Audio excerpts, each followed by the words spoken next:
Hello, everyone. Thank you for listening. My name is Tuk, Tuk Thornton. When I was called Andrea Galliano or Andy Galliano, one of the areas in which I was starting to be successful was teaching and lecturing. And what I want to do is, if I were to do a 1 hour lecture right now, I'd want to do it on what was the I'm having a brain fart. But all of a sudden, I forgot the title of my lecture. But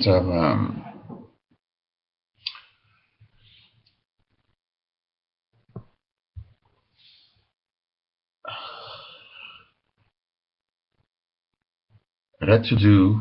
It has to do with the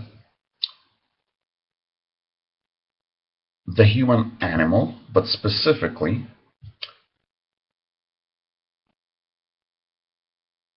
fighting, sex, our confusion about it, and Hollywood blockbusters such as the superhero movies or action movies in general. And if we were actually doing a lecture with people, the downside to that is that I'd have to wash my hair, trim my beard, set the alarm clock, be at a specific place and a specific time, which goes against my shaman beliefs that have to do with following your biorhythms, and also against the fact that we've got a thing called the internet, and there are two sides to a lecture. One side is the lecture itself. The other side is the experience of the lecture, which a lot of people are still, the people that do go to lectures, and whether as audience or speakers, they're addicted to it.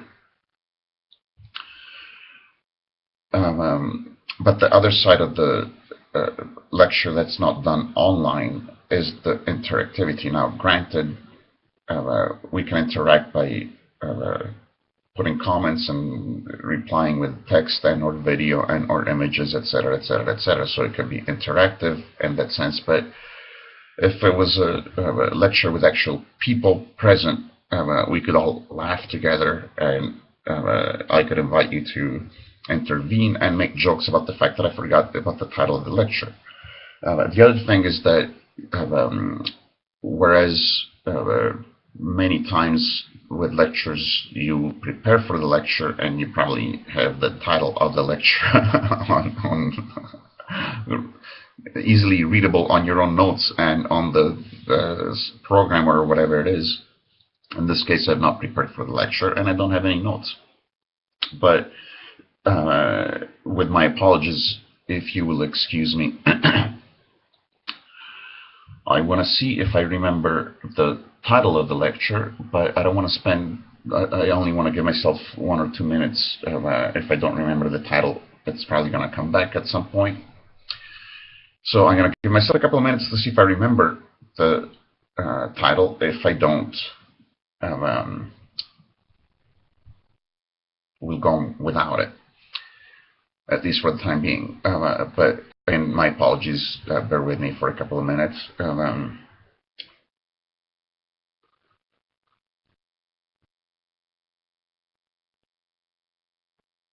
The title of the lecture, I thought it was a beautiful title, a lot more inviting than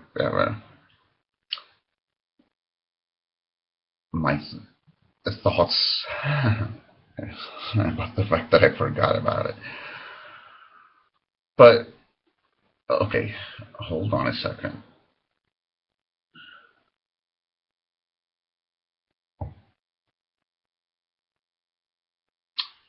No, I can't remember it. But I mentioned sex and power, and we are fucking confused animals.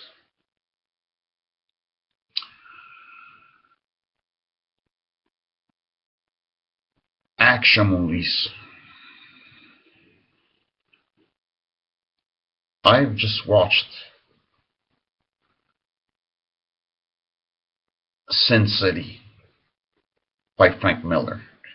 The title of the movie is actually, no, Frank Miller's Sin City.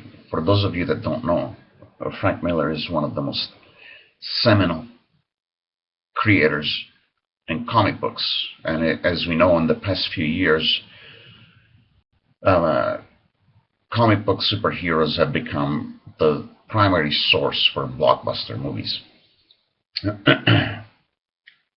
Frank Miller's Sin City, it's not what my lecture is about, but it takes the two primary elements of sex and fighting to extremes. It goes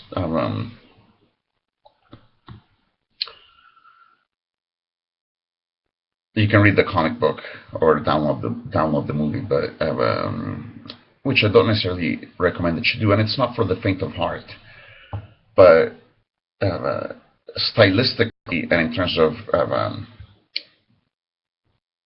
grabbing your emotions, as Frank Miller is wont to do, it takes it to a higher level of where it's almost it shakes you, it rattles you. It's like, whoa. But we're a confused animal. That's when it comes to the life of an animal. Primal things. The animal sleeps. The animal looks for food. The animal defends its territory. And occasionally, much less frequently than humans, the animal has sex. Now, movies about sleeping and eating are not all that exciting, although they have been made. But if they're movies mostly about sleeping and eating, you're probably not going to find them at the Hollywood box office top list. You're going to find them with the artsy European and or American independent films. Most movies and most comics have to do with mostly violence and aggression and power and fighting, and there's the element of sex it can't be explicit sex because then it would have to be X-rated or R-rated, and then you cut off a huge number of the profits that you could make by making it PG-13. So the sex is usually hinted at, but there's sex in the form of a sexy woman, because we live in a society where the woman is the female is more associated with the sex stimulus, and the man is more associated with the power and the fighting and so on and so forth. And one of the many reasons that I quit the career when the doors were wide open for me to make a quantum leap and become one of the most influential writers and intellectuals and comic makers in the world. I'm not trying to toot my own horn or brag, but it's a statement of fact. And I walked away from those opportunities 20 years ago, which were going to put me at that type of world level and recognition. But one of the reasons that I walked away from the career as a comic book creator and as an intellectual, talking about from a semiotics and literary perspective, talking about the comic books and narrative and so on and so forth, mixed in with advertising and urban planning and architecture and so on and so forth, but was that I was in principle opposed to the fact that most stories, in order to be published, have to have conflict resolution that involve physical conflict, whether it involves big explosions or Superman and Batman duking it out with fists. I do not believe that, should you be listening to this and not be familiar with, I'm going to interrupt myself for a second, should you not be familiar with my usual disclaimer when we're talking about a lecture, especially with the kind of lack of lighting and makeup and visual presentation. I would encourage you to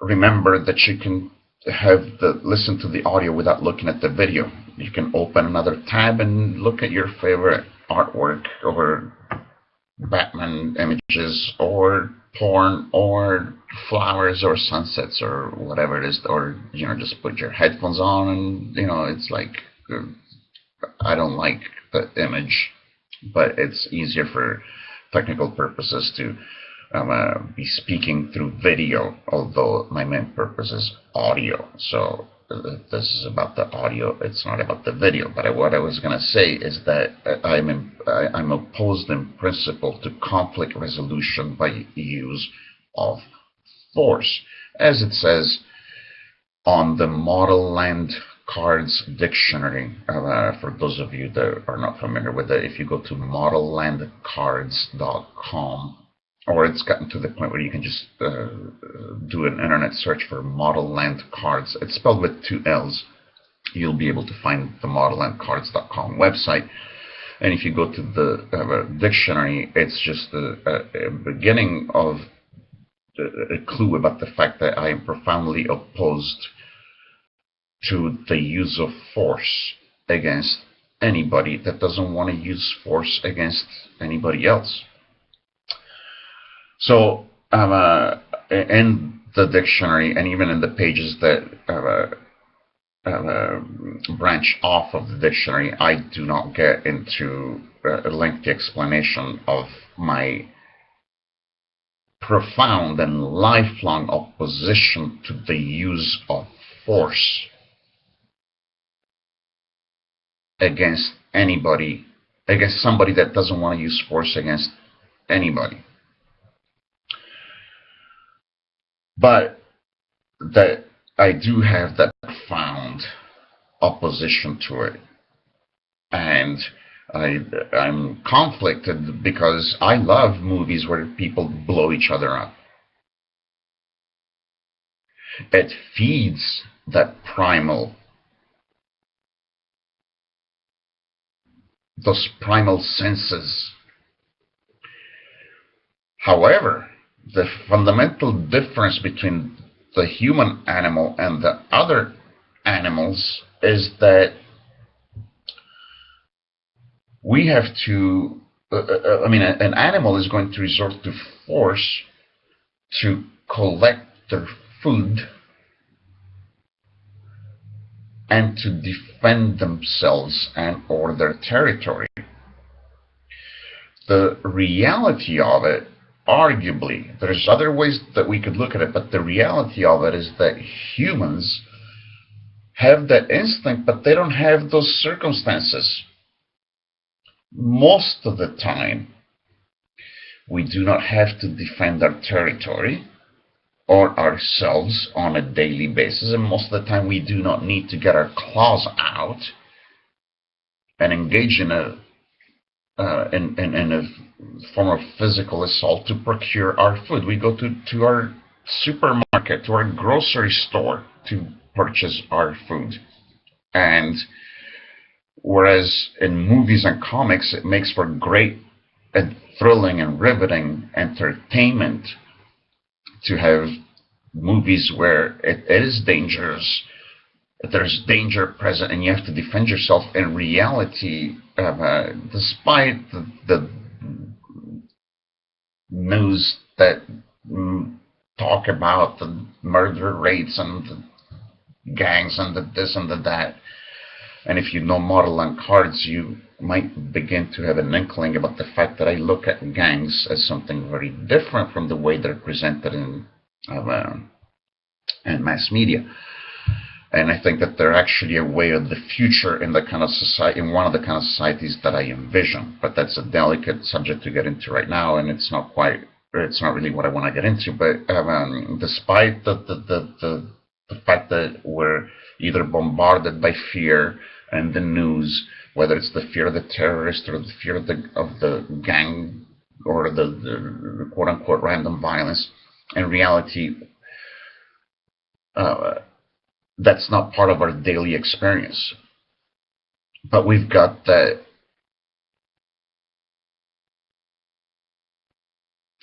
if you will, almost a chemical reaction in our body, which is very exciting and stimulating and gratifying and satisfying and almost necessary. It's not very different from sex, by the way. Sex and violence, everybody knows that there's been, not only in academia, but even outside of academia, everybody knows that they sell, okay, because they tap onto those primal, they tap onto that primal chemistry. As a result, because tapping onto that chemistry of sex and violence, sex and fighting, actually, is so riveting and such an integral part of our system, because it's so integral to us. That's why we have all these Hollywood blockbusters with all these explosions and all these fights and the sexy women and so on and so forth. That's why in the ideal Modelland worlds that I'm talking about, the characters, Batman and Superman, are aware of the fact that they are fictional characters, but they're also aware of the fact that their experiences are real. And in the case of Spider-Man, for example, because of Spider-Man's nature, for those of you that are not very familiar with him, but he's somebody that has a lot of internal conflict, so this is something that could create, I've written drafts about, Spider-Man dealing with or trying to deal with this question, am I actually a fictional character? And it gets very complicated. I think if you Google the words Spider-Man, Modelland, Galactus, you should be able to pull up a post that's a Facebook post in which there's a draft about this. Let me try this. I'm gonna put Spider-Man without the dash between the words right now. Modelland Galactus, if you give me a moment. No. So let's try, let's add the word Zoxer before it. Zoxer, Spider-Man, Modelland Galactus. There we go. Oh, The Walking Dead, yes. So if you Google Zoxer, Spider-Man, Modelland, Galactus, you get to an old Facebook post. The title of the post is Took Zoxer Tyra Banks The Walking Dead. And there's a draft in which part of the draft talks about how Spider-Man freaks out when he's dealing with, oh my god, am I a fictional character? But the point is that the violence, the aggression, all these things that I actually enjoy when I'm watching these movies and reading these comics,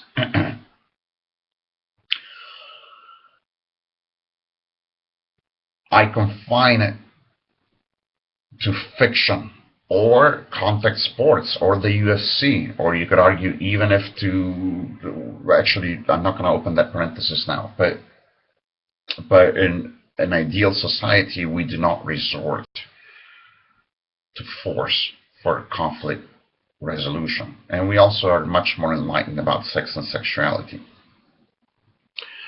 Now, uh, because I did not prepare for the lecture, and quite frankly, we're already 20 minutes into this. At this point, I am not sure that I myself would appreciate and value the speech that I've made so far. But I shall continue, if nothing else as an exercise. But because I did not prepare for the lecture, I'm aware of the fact that before I started the recording, I also always had a knack and an interest for being able to do a lecture without having prepared for it. Most of the time I was over-prepared for my lectures or my classes. But I'm fascinated by the fact of not only being able to improvise, but more than anything, being able to rest upon the material that is already part of your preparation in the context in which you know you've got an hour to talk, and also add to that an element of that I used to add that used to be integral to my writing, which is that excuse me. You know what? Since I'm scratching my throat, I might as well smoke another cigarette. Oh, I'm going to make a parenthesis.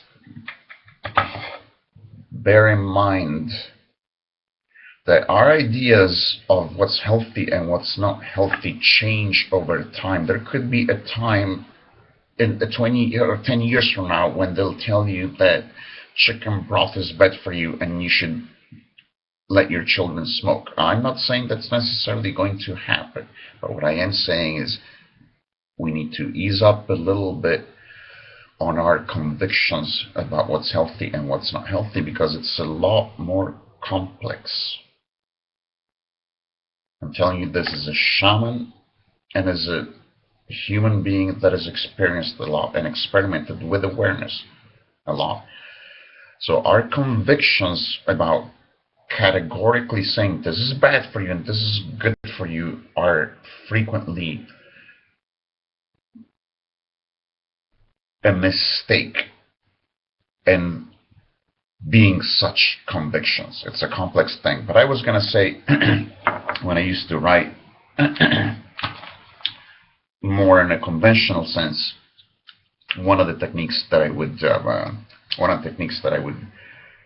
use is that if I know where I'm going, if I know where the ending, what the ending is going to be. Of course, right now I don't even remember the title, but what I'm going to do is I'm going to create a title right now. Sex, Fighting, and the Stupidity of Humans. I basically said that already.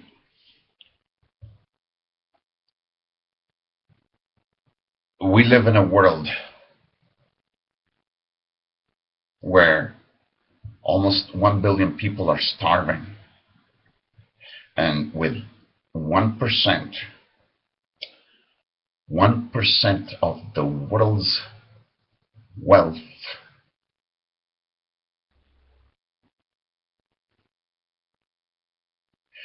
we could feed about 1 billion people. For more on this, the old drafts are at everyonecanhaveenough-to-eat.com. I also deal with this in other places, but you can find the links from there. And it's a significant part of Modelland, because Modelland, as I mentioned a few hours ago on a post that I made on Michael Uslan's Facebook, USLAN. He is the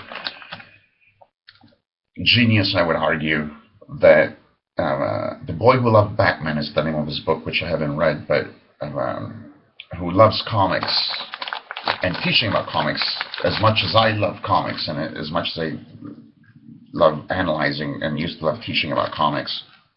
And he was the genius that many, many years ago purchased the rights to Batman films at a time when everybody thought he was an idiot for doing that. So if you want to make a movie that has to do with Batman, he's got the rights to it. And as I mentioned in a post to him, my third post to his Facebook,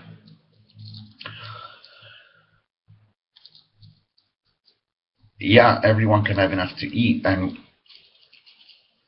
I know that movies about the end of world hunger wouldn't exactly make a dime at the box office, so to speak. But if you put Batman and the aliens and the superheroes in a typical movie context in which they're supposed to save the world, so you have the same formulas that would make a great movie. But it so happens that in the background, the world that they're trying to protect is a world in which everyone has enough to eat. That's a way to infiltrate, if you will, the notion of an advanced society in which everyone has enough to eat. I would argue that an advanced society would also be a society where not only everyone has enough to eat, but everyone has access to the internet. Again, if you go to Model N Cards, you can begin to explore that and add to it. Model N Cards is supposed to be an interactive thing where the notion of the crossover from the fictional perspective, okay, because Model N Cards has to do with my shaman work, it has to do with an ideal society, and it has to do with next-gen fiction. And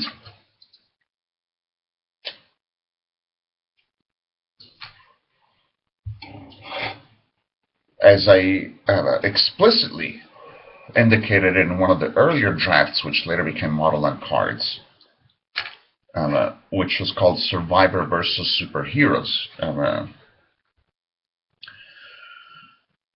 The idea is that anybody could come in and intersect their stories together. So whether you're Stan Lee or somebody that is an aspiring writer, if you have a story that you want to intersect with the crossover, or if you pick up something in the crossover that you want to branch out of, that's the whole idea of the crossover and the democratization of fiction.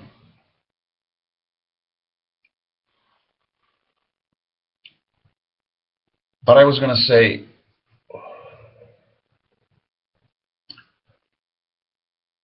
if you have a movie where people might wonder, hey, my God, that look at that world. That's an ideal world that Batman and Superman and Spider-Man and the Fantastic Four are slugging against, the aliens and the bad guys and the super villains and so on and so forth. But if you're intrigued by that world, part of that, of what branches out and into it, out from it and into it, is how is that world possible?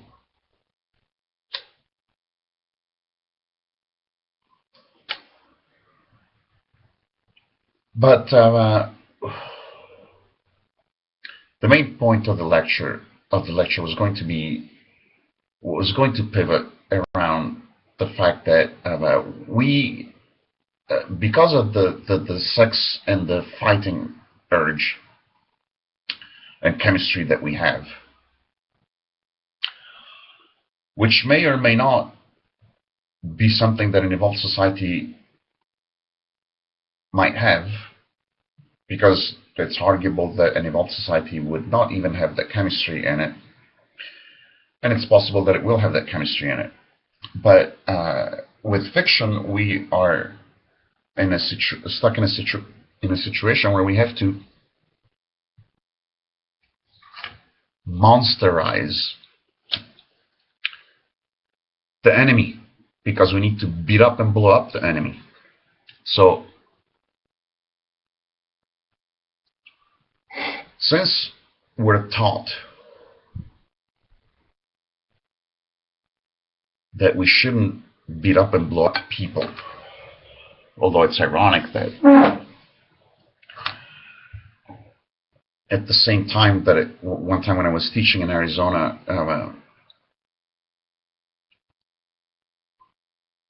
and there was one of the, frequently there would be people that would come in and give presentations for the whole school.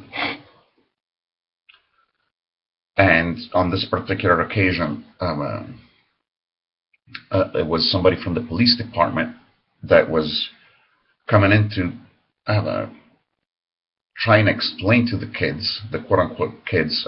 I usually think that kids are more brilliant than adults in a lot of ways, but that violence is not the answer. That was what the presentation was about. Violence is not the answer. At the very same time, it was when George W. Bush was talking about we gotta attack, we gotta retaliate, because it was just after 9/11. And I don't know if I was the only one that was seeing the contradiction of somebody making a presentation to the whole school, trying to tell kids retaliation and violence is not the answer, at the same time that people are waving American flags and saying we got to bomb Iraq and knock these people out. Also because unfortunately, it's ingrained in humans that your opponent is somebody that you've got to crush or eliminate. We don't make movies about, and we couldn't sell movies about the enemy actually has a side to them that we could understand, and the conflict resolution is about reasoning with the enemy and finding can you imagine a movie where it's like, oh, we're going to sit down and we're going to reason with them and find a solution that works best for everybody involved. Again, I'm sure they make artsy movies that go to the international film series at the art cinema, but on the whole, you can't make blockbuster movies about, oh, let's sit down and reason. Granted, there'll be a little element in a lot of the action movies where there is an attempt to reason with them, but usually they don't even do that. They gotta wipe them out. You gotta destroy the enemy, and God, that's so gratifying. Fight with them, blow them up, and of course we've got to monsterize the enemy. We've got to see to it that we build an enemy in the fiction that justifies the chemistry that's going to give us our gratification when we blow them up or beat them up.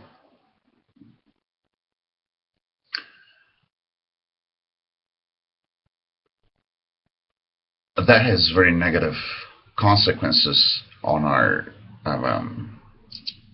psyche, because that tends to create some kind of a rationalization process in our daily life, where if there's a spouse or a colleague or somebody in our life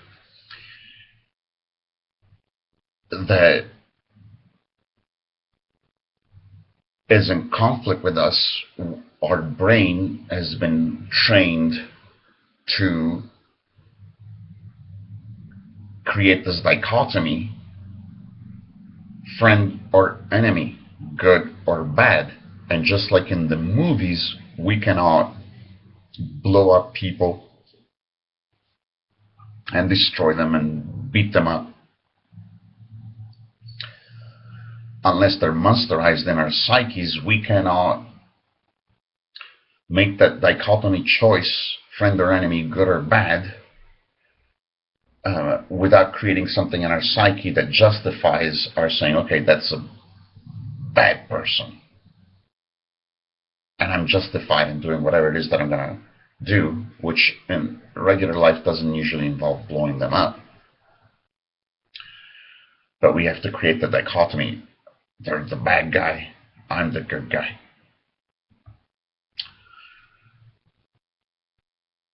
So it would take a great deal of enlightenment to be able to make that distinction, and a great deal of effort to think like that and reprogram our impulses that make us fall into that. That's a bad guy, I can go against them, and I can write them off I can categorize them in my subconscious and my conscious as the bad guy. Okay? It would take a great deal of reprogramming. As I also say in Model N Dictionary, there's a difference between impulses and instinct. Instinct is always right. Impulses are frequently wrong. Chemically speaking, they're indistinguishable, however. So we find ourselves on a daily basis getting the same chemical and psychological and physiological reaction, whether it's an instinct or an impulse. I would further add that when I said that instinct is always right, you could argue that's an arbitrary distinction that I'm making, and unfortunately, in common parlance, and in common acting and behavior and thinking and subconscious thinking, subconscious thinking is the most dangerous thing that we have. Scientists, they don't talk about this very much, but Bruce Lipton was somebody that addressed this in one of his many amazing videos, but something like 99% or more, 99 point something percent, but very close to 100% of our behavior is actually subconscious. It's actually automatic, and there's good reasons. It's very efficient that most of what we do is automatic. And however, that creates that's part of the equation of creating part of the ingredients that create such a big hurdle. When I talked about it'll take effort to break our habits and approach things differently, that enlightenment would take great effort, because we would have to reprogram, and we quite simply don't have the time for that. And the kind of world that we live in right now, we don't have the time to meditate and ponder and reprogram ourselves. We don't have the incentives for that. We don't have the context for that, but it'll take time, effort, etc., etc. And we would have to go against, if you will, that momentous and gigantic part of what's in us, that 99% that is automatic and subconscious. It'll take a conscious effort to think, wait a second, is this right or is this wrong? Ultimately, what I cannot help aiming at least in this context, is a kind of enlightenment where we can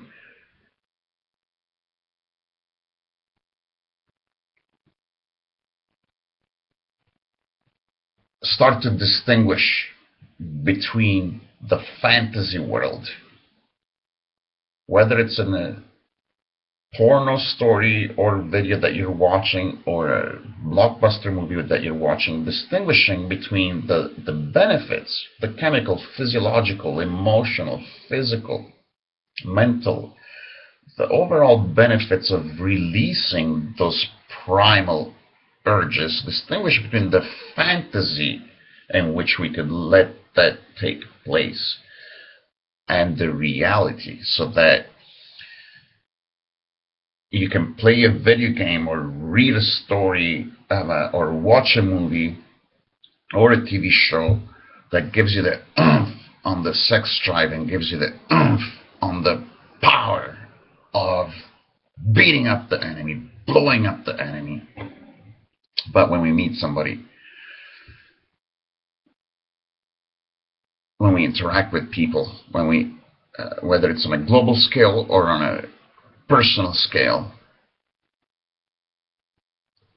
we actually solve things with reason and with respect and with the understanding that they are not, our opponents are not necessarily our enemies, and they're certainly very probably not monsters. We need to justify them as monsters in the fiction, but in reality most of our opponents are not monsters, although I will say that I did bite from the apple of the tree of knowledge about good and evil, and for better or worse in my life, over the years, I've had to come to grips with the fact that evil does exist in the world. I have suffered the consequences of interacting with evil, but I have come to the conclusion that unfortunately, whereas in movies and fiction, evil takes an easy form of the bad guy, in daily life, most of the people that commit evil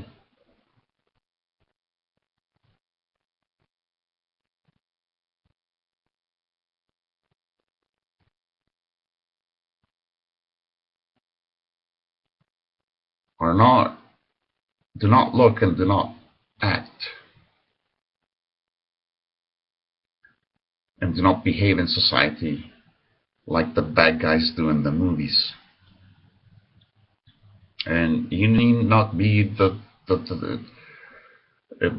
you know, these past few years, the multinationals have been associated with the evil, and it is a shame that 1% of the world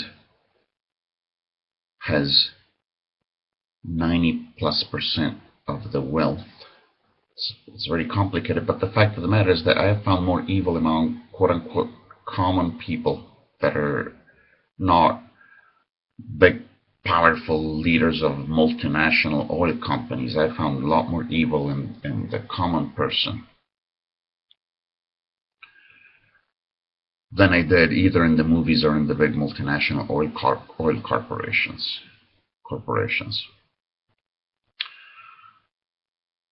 But you know, allow me to say, one of the reasons, for example, that I appreciate a movie such as Alien and Aliens more so than the movies against where the bad guys are terrorists or drug dealers or your regular criminals or the heads of multinational evil corporations that are trying to control the world. I find it a lot better in my pursuit and in my hope for this distinction between fantasy and reality when it comes to our needs for our primal instincts of power and conflict and destroying the enemy. I find that a lot more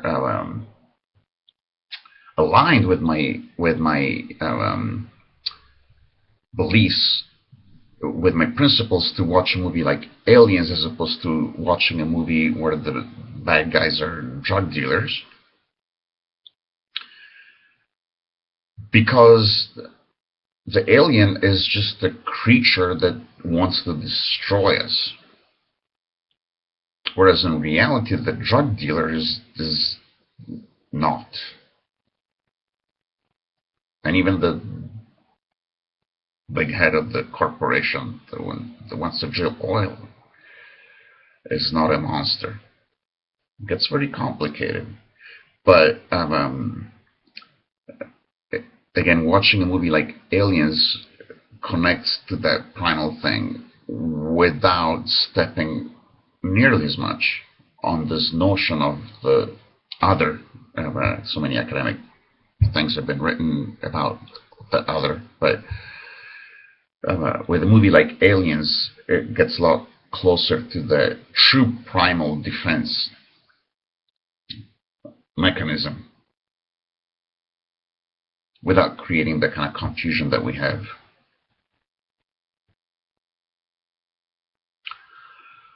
When we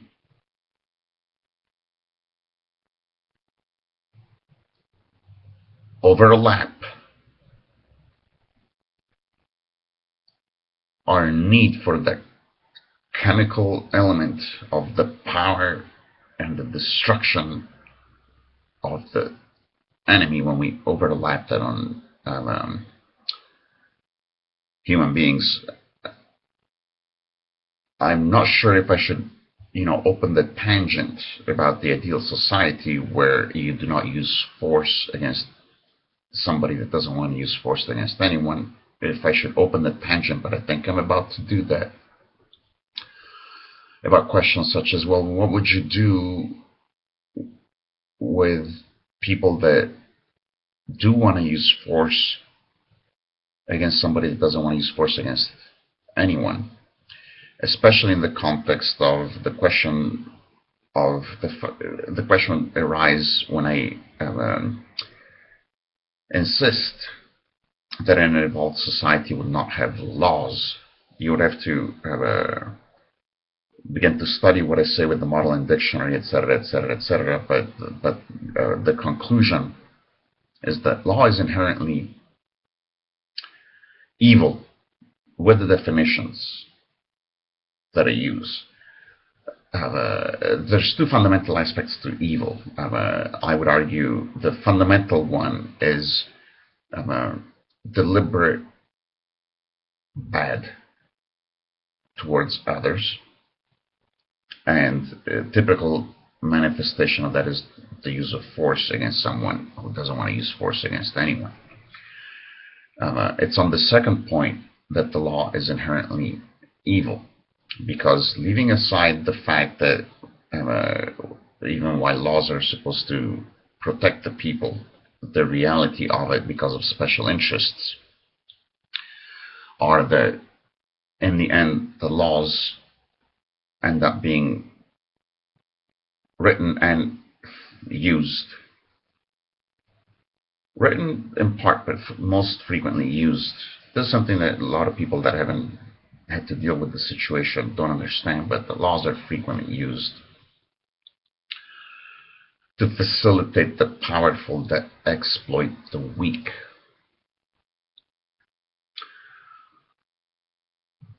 But fundamentally, the use of force against somebody that doesn't want to use force against anyone, to go back to the point that I was going to say about the question, well, how would you deal with somebody that is not enlightened and that wants to do harm to somebody else? And if you understand that what I'm saying is that you could use force to prevent that kind of thing, people in our culture, not in an advanced culture, but in our culture, would say, well, what would you do with the people that, how would you apply force? As I say, it wouldn't be for hurting, it wouldn't be for punishment, it would be to see to it that the person that wants to do harm is unable to do harm. And you could have, the simple, it's a complex answer, but for one thing, most of the things that society tries to achieve in terms of having a good society that are attempted to achieve but fail, that are attempted to achieve with laws, they can be effectively done with private agreements. So you could have private jails and private security forces. That's, for example, one of the ways in which gangs, which have such a bad reputation, but I look at differently, and I would expand on them differently with the model and fiction, which I only hint at here and there, but the Model and Cards website is actually a convergence of the salient points. I've got a ton of material, so you wouldn't find that much quantity-wise in terms of how gangs, for example, would come in as private security forces, with private jails and so on and so forth. But in a nutshell, if there is somebody in society, whether it's a terrorist or a murderer, whether it's a huge terrorist organization or a murderer that comes in and is a threat, you would not resort to the law, you would resort to private military, private jails, etc., and so on and so forth. Trust me, whatever objections would come up and complications would come up can actually be solved with very, very simple answers. And I'm not doing this lecture to expand on this tangent. But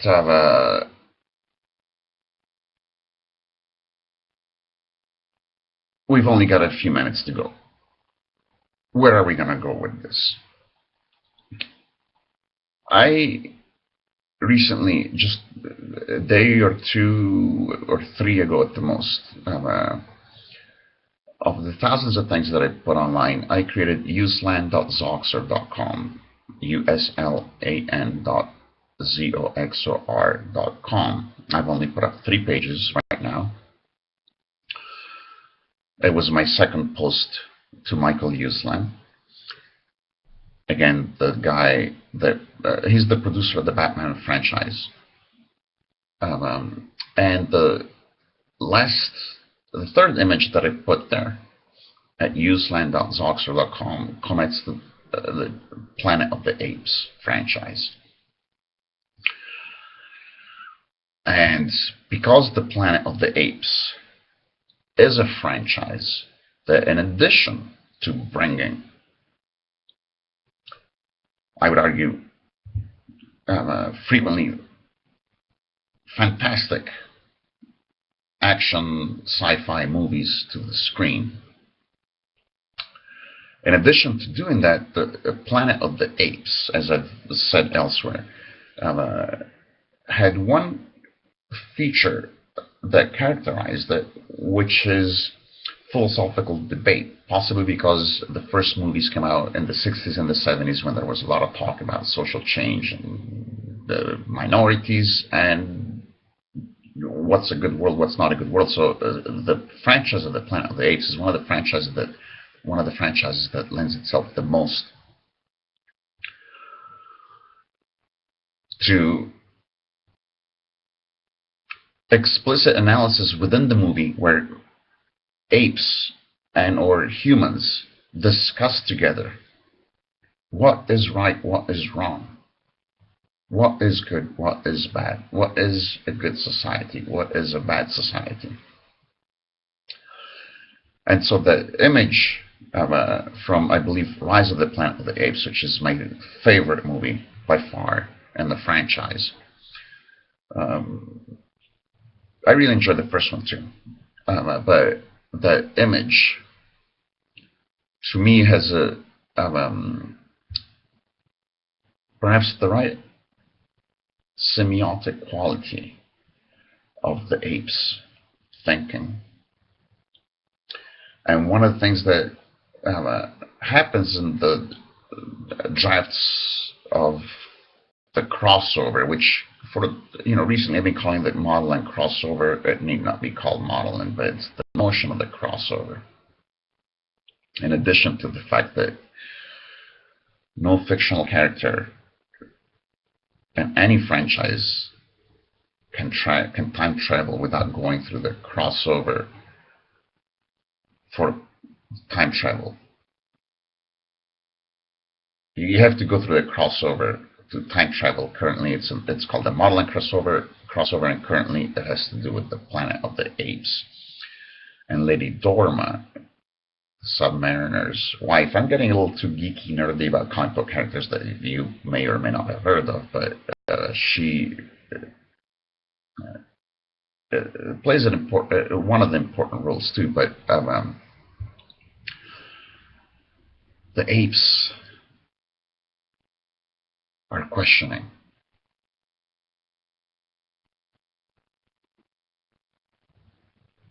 What is good? What is bad? What is right? What is wrong? How do we all live together? And at the same time, how do we humans, or the aliens, if they can watch our movies and read our comic books, enjoy the mayhem and destruction and the fighting and the explosions that we want in movies? I think that actually the apes would be more concerned with protecting themselves, having a place where they can live. Ideally,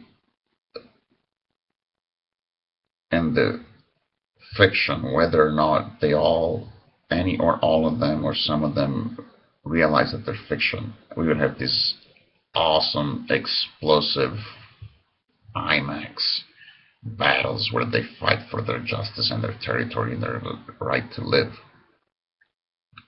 More ideally, we as humans would make sure that the fighting only takes place either in fiction, or this possibly the most important point that I have to make, which ironically I have not made yet. But fighting is compatible with my beliefs about right or wrong, so long as it's among people that consent to it. The BDSM has become such a popular thing in mainstream compared to the fact that it used to be considered a mental illness. It's still not mainstream, but it's certainly made its way into the mainstream a lot more than it used to be. But BDSM, a lot of people have gotten so much into the visuals of BDSM. You know, women with whips and leather, and you know, Sin City has great elements of something that looks like BDSM, but just like the BDSM in the quote-unquote mainstream, Sin City and other similar fiction, they don't have the key ingredient to BDSM, which is consent. You know, there's a difference between, if you see two guys throwing punches at each other at a bar, the question that I have is one of them just trying to defend themselves, or do they both want to go at it? Because if they both want to go at it, as far as I'm concerned, there's implied consent. Consent being the key concept that I said, such an important point that I didn't make yet. I don't care if it's two armies of Palestinians versus Israelis, or two guys at a bar. Make sure that the people that you're throwing your punches at, or throwing your bullets or bombs at, are people that consent to a conflict of punches and or bullets and or bombs with you. Because I'm not somebody that, I believe in freedom. Law is incompatible with freedom. That's the part of the tangent that I was opening. But consent. If we are a species that chemically or for whatever reason needs to get our kicks out, and the US military wants to go against another military in an advanced society, there would be time, just like at the end of the Avengers Age of Ultron movie, which, leaving aside, how can they go through that kind of mayhem without hurting any civilians? They tiptoe around that and so on and so forth. But the point is, even in that movie, they go, okay, let's make sure that we let the people out, and then we start bombing each other out. Okay? So, in an ideal world, which we are not in right now, yeah, we can blow each other up so long as we agree to blow each other up. Let's just make sure that if we don't want to get hit or don't get blown up, if there is no consent, that we can be left out of it. Thank you. And we can get our kicks. at the movies, or the video games, or the comics.